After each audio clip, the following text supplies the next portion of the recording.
بسم الله ما شاء الله. كان غدا النهارده صراحه بقى حاجه كده في منتهى الجمال.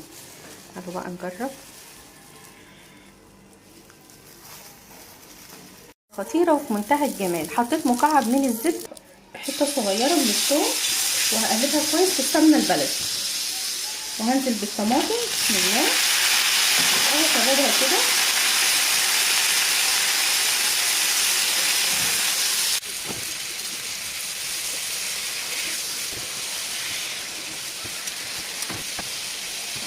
خلاص كده شوحناها على الناحيتين، وحطيت لها حبه من الدقه وحبه من الفلفل الاسمر.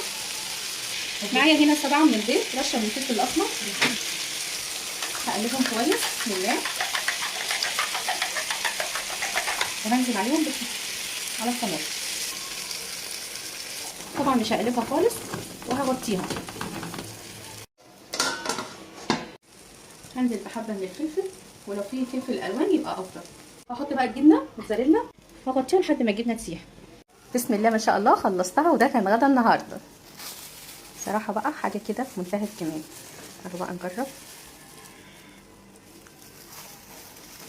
خلاص كده خلصت الغدا. عمرت عيش وقطعت خيار وعملت الاكله الجميله دي. هتعجبكم خالص، جربوها. تنفع للغدا وتنفع للعشاء. لو عملتها في الفطار هتبقى تقيله شويه. اتمنى تحطوا المتابعه والاشتراك على قناه سفرة ميرفت على اليوتيوب. باي باي.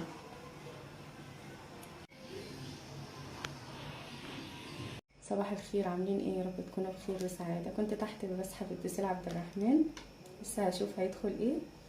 وجبت فطار وانا طالعه.